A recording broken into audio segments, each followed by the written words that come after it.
سیاسی جماعتوں کا اور اس کے اندر جو ضابطۂ اخلاق ہے اس کا تعین کیا جائے گا، اور ساتھ الیکشن کمیشن آف پاکستان یہ کہتا ہے کہ انتخابات کا جو ضابطۂ اخلاق ہے اس کو تیار کرنا صرف اور صرف الیکشن کمیشن آف پاکستان کی ثوابدید ہے۔ کوئی حکومتی ادارہ، کوئی آرڈیننس، کوئی act of parliament election commission کو اس بات پر مجبور نہیں کر سکتا کہ وہ ان کے بنائے ہوئے کوڈ آف کنڈکٹ کے اوپر الیکشنز کرائے۔ اور یہ موجودہ حالات میں الیکشن کمیشن آف پاکستان کی طرف سے لیا جانے والا ایک ایسا قدم ہے، ایک ایسا فیصلہ ہے جس کی حقیقی معنوں میں کوئی مثال نہیں ملتی، اور خاص طور پر تاریخ تو اپنی مثال آپ ہے، کیونکہ یہ وہی تاریخیں ہوں گی جب اسلام آباد کا سیاسی گھیراؤ والا کام جو ہے نا وہ عروج پر ہوگا۔ پیپلز پارٹی کا لانگ مارچ کل پہنچے گا لاہور، اور اس کے بعد وہ جی ٹی روڈ کے ذریعے آگے روانہ ہوگا، اور میرا خیال ہے 9 یا 10 مارچ کو وہ بھی پہنچ جائیں گے اسلام آباد، 9 مارچ کو پنڈی پہنچیں گے اور شاید 10 مارچ کو اسلام آباد پہنچ جائیں گے۔ اسی دوران اہم ترین شخصیت جس کا میں نے آپ سے ذکر کیا تھا کہ وہ آ رہی ہے پاکستان، اور پاکستان آنے کے بعد انہوں نے پہنچ جانا ہے اسلام آباد، وہ بھی اسلام آباد پہنچ جائیں گے۔ الیکشن کمیشن آف پاکستان نے تمام پولیٹیکل فورسز کو کہہ دیا ہے کہ جناب آپ آ جائیں 9 مارچ کو دوپہر 2 بجے، تاکہ اس بات کا تعین کیا جا سکے کہ ہم نے اگلا الیکشن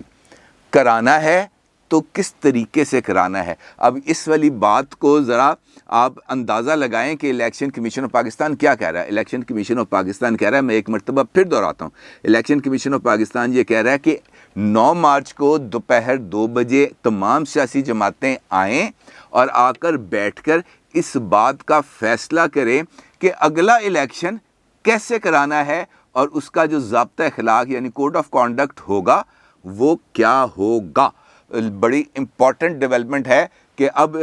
اس قسم کی وائبز ہر طرف سے آنا شروع ہو گئی ہیں جناب کہ ملک کے اندر الیکشنز ہونے جا رہے ہیں۔ اب یہ جو بلڈ اپ ہو رہا ہے جس کا میں نے آپ سے گفتگو کے آغاز میں ذکر کیا، وہ اپنی مثال آپ ہے، کیونکہ اس وقت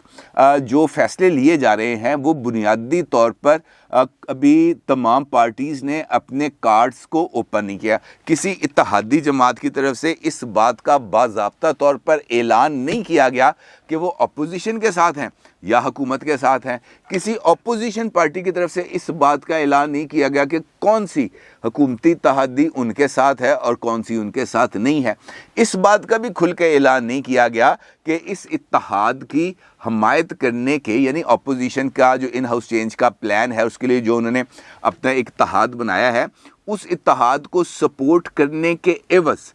کون کون سی یقین دہانیاں ہیں وہ کرائی گئی ہیں، اور اس کے ساتھ ساتھ وہ کون کون سے حکومتی اراکین ہیں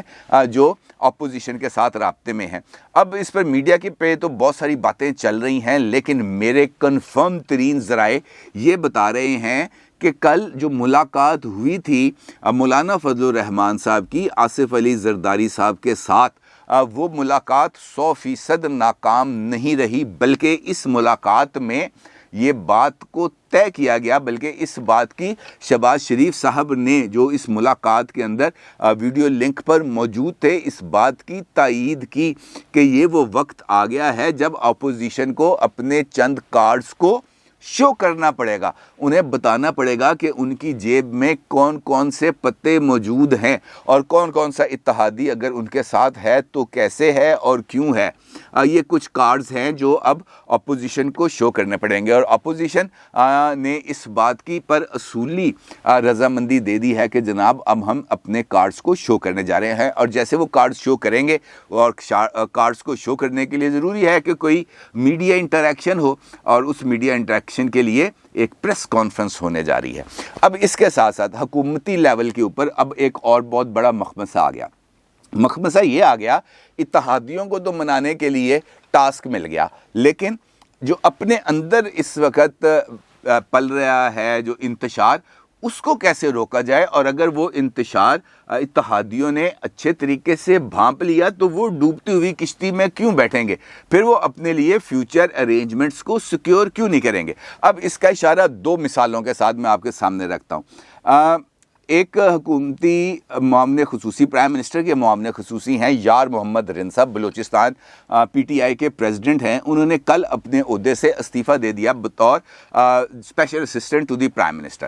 اور میڈیا پر آئے اور مختلف ٹی وی چینلز پر گئے اور وہاں پر جا کر انہوں نے اپنا خیالات کا اظہار کیا اور بڑے سنگین الزامات لگائے. اور خاص طور پر بلوچستان کے اندر یہ جو حالیہ تبدیلی آئی ہے، جو کمال صاحب ہیں ان کو ہٹانے کے بعد جو عبدالقدوس بزنجو صاحب بنے ہیں چیف منسٹر، اس سارے پروسیس کے اوپر انہوں نے بہت بڑا سوالیہ نشان لگا دیا، یہ کہہ کر کہ بلوچستان کی حکومت برائے فروخت تھی اور عبدالقدوس بزنجو صاحب نے وفاق کے 3 سینیٹرز اور ایک اہم سیاسی شخصیت کو 3.5 ارب روپے کی ڈیل کے بدلے ان کو بلوچستان کی حکومت دی گئی. اور یہ ایک ایسا الزام ہے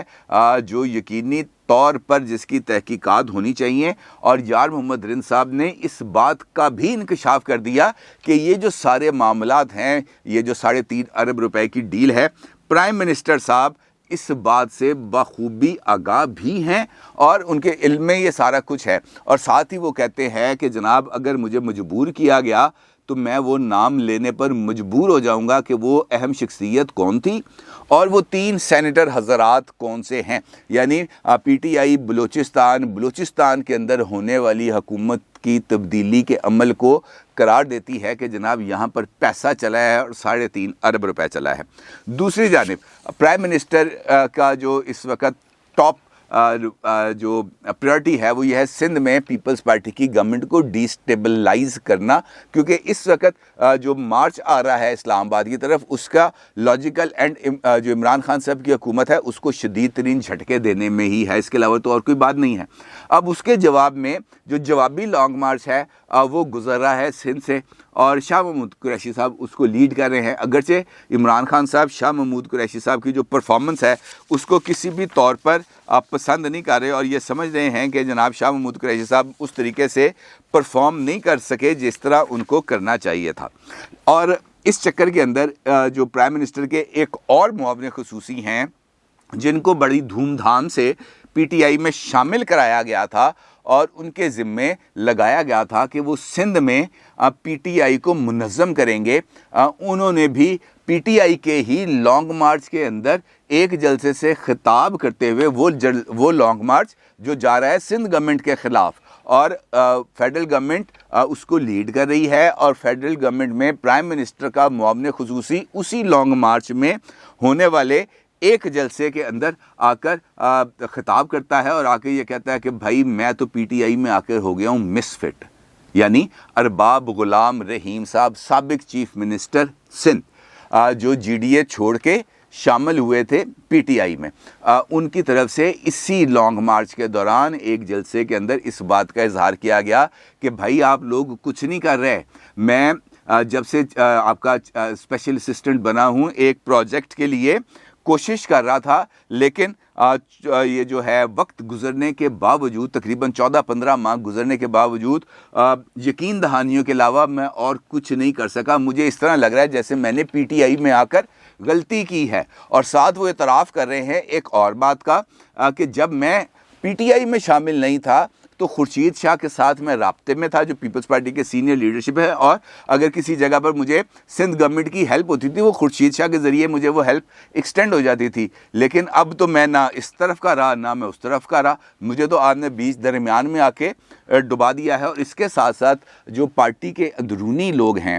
جو پی ٹی آئی کے اپنے ایم این ایز ہیں، وہ بھی اس وقت بہت زیادہ خلفشار کا شکار ہے اور اپنا جو فیصلے ہیں وہ لینے پر تیار بیٹھے ہوئے ہیں. اس ساری صورتحال میں اگر میں آپ سے گزارش کر رہا ہوں، اگر کوئی بہت بڑی ڈیفیکشن ہو جاتی ہے، جس طریقے سے مسلم لیگ نون اینٹیسپیٹ کر رہی ہے کہ 38 کے قریب اراکین اسمبلی ایسے ہیں جو عمران خان صاحب کی حکومت میں عمران خان صاحب کی پارلیمانی پارٹی کے اندر ایک فارورڈ بلاک بنا دیں گے، تو آپ اس سے اندازہ لگائیں کہ پھر اتحادی کہاں پہ کھڑے ہوں گے.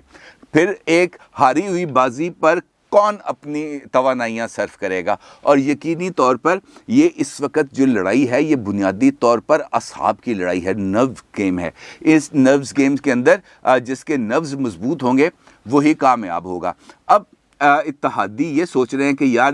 ہم اگر اس جہاز میں بیٹھیں تو کن ٹرمز اینڈ کنڈیشنز پہ ان کے ساتھ رہیں. اگر انہی کی پارٹی 2 حصوں میں تقسیم ہو گئی تو ہمارا تو ان کے ساتھ رہنا ہی بے فائدہ ہو جائے گا, اور ممکنہ طور پر اگلے سیٹ اپ کے لیے اگر ہمیں کسی طرف سے کوئی یقین دہانیاں ملنی بھی ہیں تو اس چکر میں وہ ختم ہو جائیں گی. عمران خان صاحب خود تو ڈوبیں گے, ہمیں بھی لے ڈوبیں گے. یہ ممکنہ سوچ ہے جو اس وقت ڈیولپ ہو رہی ہے